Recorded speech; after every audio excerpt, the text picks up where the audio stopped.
I am not someone who attends flashy conferences, nor do I seek the spotlight. I've always been more comfortable behind the curtain, letting my work do the speaking. I believe the most meaningful stories are not loud, they are quiet. They unfold slowly, but leave a permanent mark.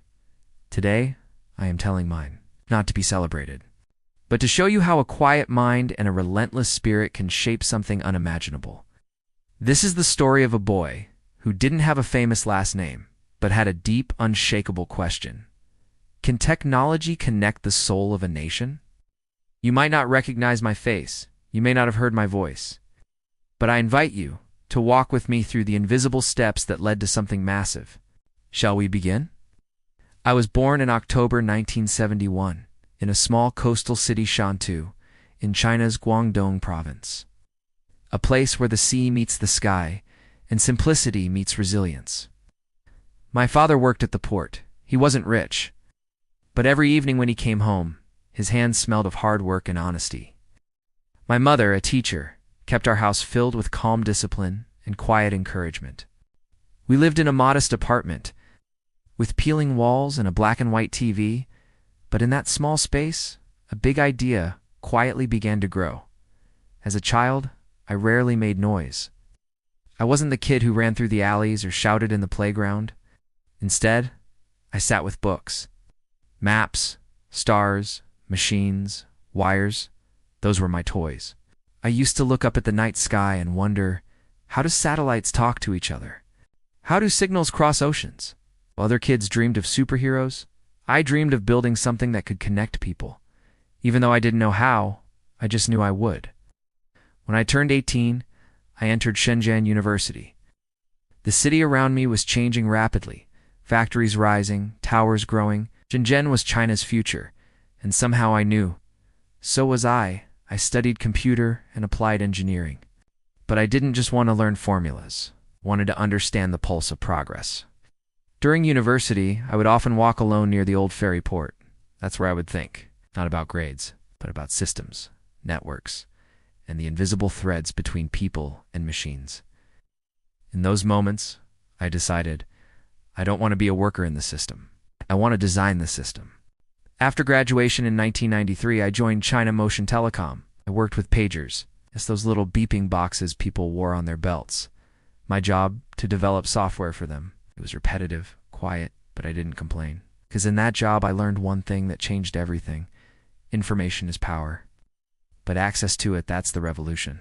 While others dismissed the pager era as a passing phase, I studied how it worked, how data moved. I asked myself, what if people didn't just receive messages but shared lives? By 1998, the internet was blooming across the globe. But in China, it was still uncertain. Slow modems. No real search. Few users. Yet I felt something big was coming. Something that could reshape not just communication, but human experience. So I took a step, a bold one. I left my job. With 4 friends in a small borrowed apartment, we started something called Tencent. We didn't have money. We didn't have fame. We only had a question. Can we make talking online feel human? That's how QQ was born. Our first product, instant messaging tool. It wasn't perfect. It was slow, clunky at times, but it worked. And more importantly, it felt personal. When people typed ni hao, they weren't just sending words. In those early days, we didn't sleep much. We worked from one room on secondhand computers. When QQS servers crashed, we panicked. When users complained, we stayed up all night fixing bugs. But with every problem we solved, we weren't just building software, we were building trust. And slowly, something amazing happened. People kept coming back, not for the design, not for features, but because QQ made them feel connected. From college dorms to cyber, a quiet digital revolution had begun. Yet, with growth came pressure. We had no revenue model. Investors doubted us. The media ignored us, but we kept going, because we weren't chasing numbers, we were chasing meaning. Eventually, we introduced small features, groups, games. People laughed at us.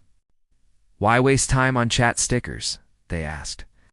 But we knew those small things made people feel something. And in technology, feelings are everything. Then came 2004. Tencent went public.